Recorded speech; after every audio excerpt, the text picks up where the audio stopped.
Hello and welcome to Down the Rabbit Hole. This week I'm talking about one you've all been asking for, and this is it here. But before we start talking about it, I'm going to play you a little bit of music while you have a look at the quilt.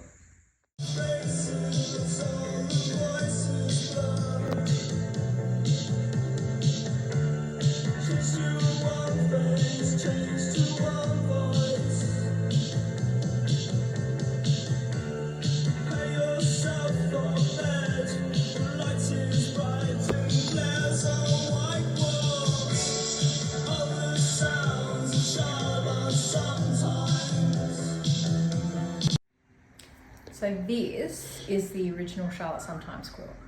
So back in, I think, maybe about 2005 or 2006, I bought a couple of my first ever antique vintage quilt tops on eBay. And I have since bought a lot more, but this was one of the first ones that I ever bought. And what made me buy it was that, can you get down there, Damien? Number one, it was signed Charlotte E. Tompkins, 1939. But number two, I just could not resist this amazing applique that was in the borders. And it was so obviously like a really original design, and the top was in shocking condition. It was better than it is right now. I'll explain what happened to it in a minute. So it was a darker green. It wasn't quite this pale, but it had bled in the past. Obviously, someone had tried to wash it, and so the background was this sort of slightly mottled minty colour that it clearly wasn't in the original quilt. And a lot of the green here was bled, but it was a lot more like the colour of like ER scrubs. It was that kind of green before it went like this. So I bought the top. I absolutely fell in love with it. I decided that I would hand quilt it and that I would reproduce it. So I've done that a lot in my career. This is the first time that I ever did it from an actual, quilt that I owned. Because obviously Dottie for Dresden, which was the first Down the Rabbit Hole video that we did, was a take on an antique quilt. It was the first time I ever did that. And this is the first time I actually bought the top and recreated it. So what happened then is about 6 years ago, we had a terrible flood in our house here, and water went right through the house, ruined furniture, did all sorts of stuff. But my studio is underneath the house. We live on a hill and the house is sort of here. My studio's under there. So all the water rushed down the hill, it carried with it soil and all of that sort of stuff. And it went right through all of my quilts. And a lot of them were ruined beyond repair. Some of them bled and I was able to fix them. Some of them were fine. And some of them, when I washed them with the colour catcher, which was, everyone kept saying, use a colour catcher, it'll fix it. Some of them, when I washed them with a colour catcher, all the colour came out. So a colour catcher is not always the fix, people, just so that you know. It's the first thing everybody always says, oh, my quilt's run, and everyone says, use a colour catcher. Don't always use a colour catcher. It's not always the fix that you think it is. Anyway, so that's what happened to the original Charlotte. And it's interesting actually that the thread has stayed the same colour that it was when I hand quilted it, but the colours come out of the fabric because it was made in 1939. So obviously this is an older fabric, and maybe the dye just didn't hold as well or something like that. Nonetheless, this block is called a Burgoyne Surrounded. And I had a lot of fun when I reproduced it because I've always really liked the block as well. And being me, I had to add a bit of extra applique and a few little dots because that's what you do. But when I saw this quilt, the first thing that I saw, besides the name, the applique and the block that I loved, was that the person that had made it was called Charlotte. And one of my favourite bands as a teenager was The Cure, well, still is The Cure. I was one of those really like angsty Doc Marten wearing, black eyeliner teenagers that, write sad poetry about their lives and listen to dirgy music.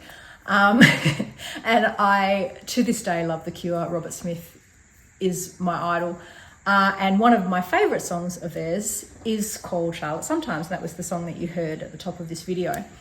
And so between this inspiration and the inspiration of the song, I made the Charlotte Sometimes that you will have seen on the front cover of Material Obsession 2. And here she is. So when you listen to that music at the beginning of the video, you probably heard it's quite dark and dirgy and what have you. And my idea behind it was kind of that deep, dark sound. It's the first quilt I ever made that was inspired by music, and it's something that I do very often now. I'm inspired quite a lot by books and by things I see written or things I see painted, artworks, pictures in galleries, but very often I'm inspired by music, and there's quite a lot of other quilts we're going to talk about that are inspired by music, but this was the first one. So it was inspired by Charlotte Sometimes. So you can see that Burgoyne surrounded block. So we've got the block here. And the way that I've put it together is that I've got the K facet fabric in one colour runs in this direction. K facet fabric in the other colour runs in this direction. And then I have the green Roman glass that runs around in this direction and the little ochre in the centre. And it just gives that Burgoyne surrounded a slightly different look than just having everything all be the same colour. Now, I had only maybe 2 years beforehand made Dotty for Dresden, and the filling of negative space with a large spot was still appealing to me enormously. So I have filled all of those holes in the Burgoyne surrounded with a dot, and I love, again, that the circle is echoing the circle, which echoes, you know, the circles of the flowers in the border. I love that whole thing, that it's all kind of working together.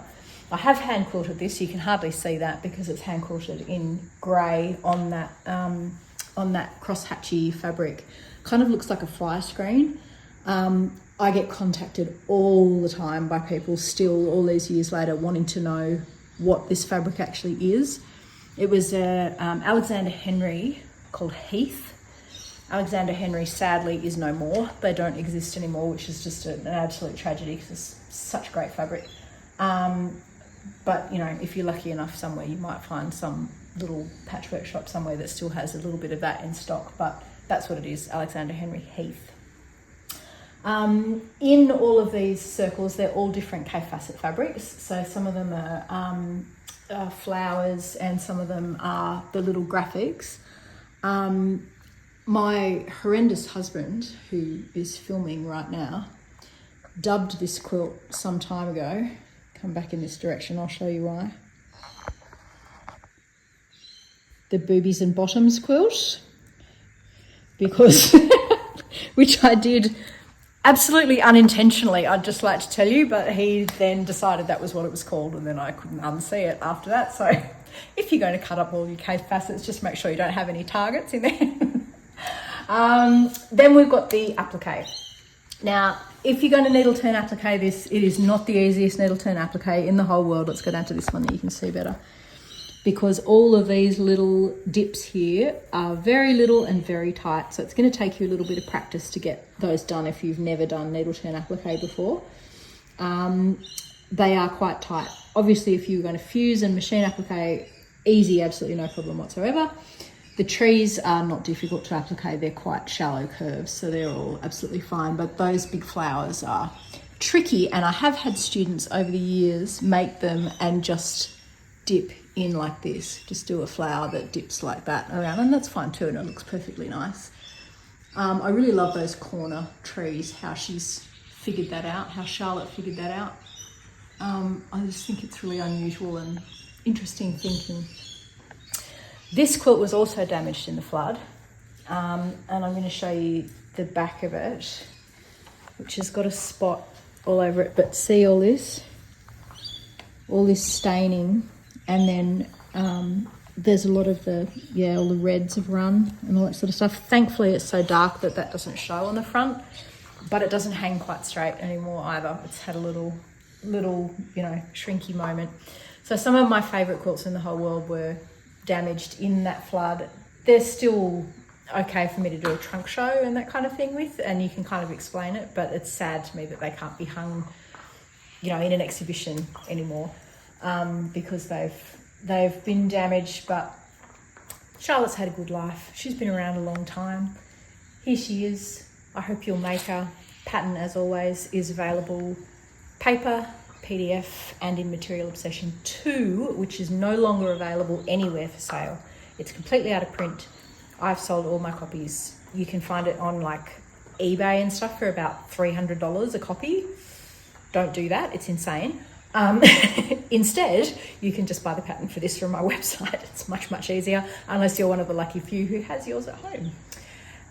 Anyway, enjoy. If you're going to make it, I'd love to see it. If you have made it, I'd love to see it. Send me a photo. Please tell me what you think in the comments below, and I'll see you next week.